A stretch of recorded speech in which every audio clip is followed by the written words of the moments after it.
Hi guys, welcome back to my channel. If you're new here, welcome. On this channel we post writing tips, unboxings, book hauls, book reviews and the occasional vlog. And today I have another book review for you, and it is the Safekeep by Yael Van Der Wouden. This was a book club read for me. It is a translated literature, LGBTQ+ drama, historical fiction based in the 1960s with references to the Second World War. It was a new type of read for me. As always, before we get into my book review, I'll read you guys the blurb first. It is 15 years after the Second World War, and Isabel has built herself a solitary life of discipline and strict routine in her late mother's country home, with not a fork out of place. But all is upended when her brother, Louis delivers his graceless new girlfriend, Eva, at Isabel's doorstep, as a guest, there to stay for the season. In the sweltering heat of summer, Isabel's desperate need for control reaches boiling point.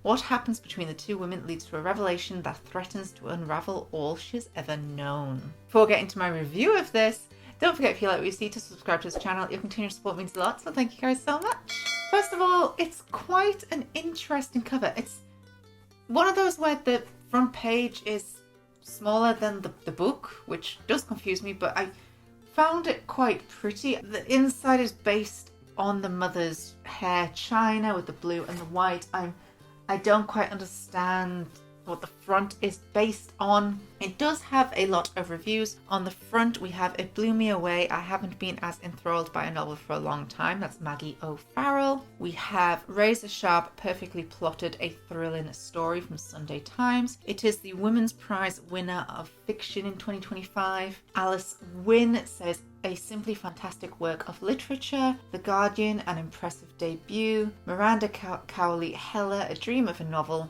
And Tracy Chevalier, moving, unnerving and deeply sexy. It is detailed, letting you know that. I do have quite a few quotes from this book, so as always we'll go through my quotes and then we'll go into my overall review of this. It was a fascinating read to me. The author lives in the Netherlands. They are a creative writing and comparative literature lecturer. Yeah, you can kind of tell that, but it is fascinating and it taught me something about history that I didn't know. My first quote, page 47. She kept her arms to her body. She didn't want Eva to see the sweat stains or where her blouse stuck to her back. I get the sweat thing. I'm also terrified of people seeing my sweat stains, but also I'm working on myself to be like, why should that be something we worry about? Because we all sweat.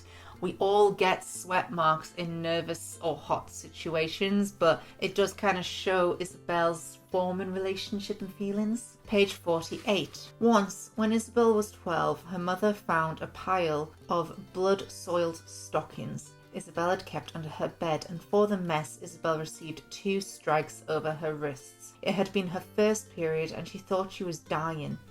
No one had told her about bleeding. This I just found so sad. This is in the 1960s. It's before sex education was properly given, and it's just horrible to be punished for something you can't help. And it also shows Isabel's lack of trust in her mom. She doesn't feel she can go to her mom for help because, like this, she's hidden things under the bed because she doesn't know what it is. She's scared, she's worried, but she hasn't gone to her parent. And the mom, probably showing the reason why Isabel wouldn't go to her parent, has hit her for making a mess. Bad parenting. Page 71. Johann pushed his hand up, pushed up the hem of her dress with it. His big fingers dug into the flesh of her inner thigh. He said, "Are you lucky, Isabel?" Isabel stopped his hand, her grip over his. She opened her eyes. He glanced at her, licked his lips, and she took his hand from her leg, held it awkwardly in hers, fingers laced. He squeezed, smiled, her stomach turned. Henrik said it was a good thing. I really hate the sex education. And me and Matt were just talking about this morning. I feel sex education needs to go further because as a young person, when I was given it, I wasn't fully taught about consent. And I think it needs to be more openly talked about of what is okay to feel and what is not. And she doesn't like Johann and she feels like sick around him. It's not butterflies. And yet Henrik, her brother, has been like, no, this is a good thing. It means you're happy. La, la, la, la. And she's not. And I hate that. Page 86. All of her recoiled from the word love. She couldn't keep the rush of sickness that came over her. She recalled Henrik on the damp mossy ground, Edwin writhing over him. It's better like this, she said. It was wrong. It is better that it's over. This is Isabel remembering talking to Henrik. Henrik is her younger brother. And when he was a teen, he fell in love, or he thought it was love, with his piano teacher. And the piano teacher was inappropriate, took advantage of this, and Isabel caught them having sex in the woods, and she didn't understand that's what it was. She told the mom hit Henrik, sacked the piano teacher, told him it was wrong, and Isabel has gone to comfort Henrik and told him it was wrong.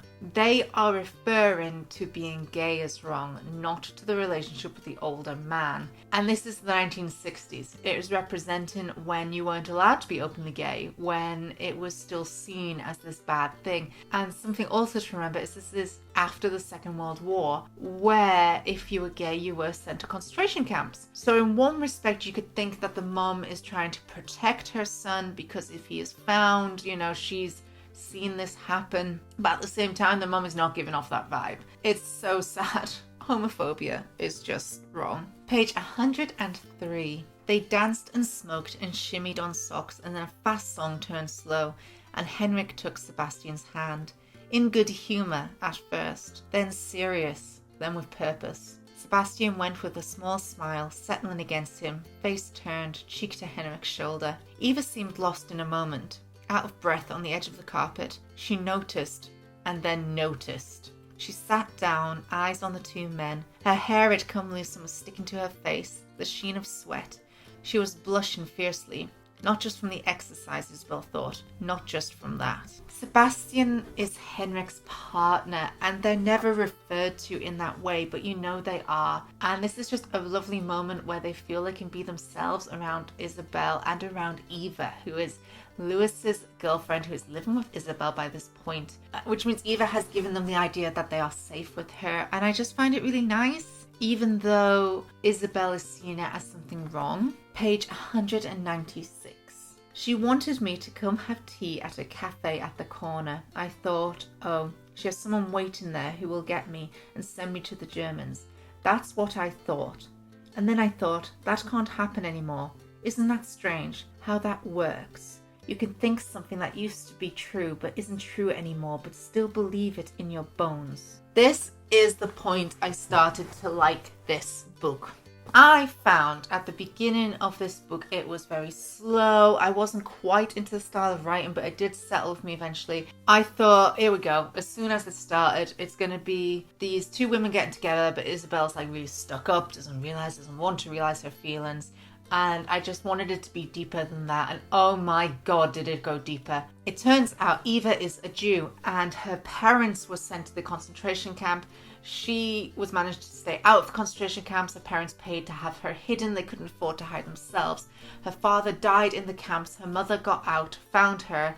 They lost their home. And this is the history that comes out with this. Spoiler alerts galore here. It turns out that the home that Isabel and her family live in was Eva's family home, and they were ratted out by their neighbours. They had to go into hiding. The house is left empty.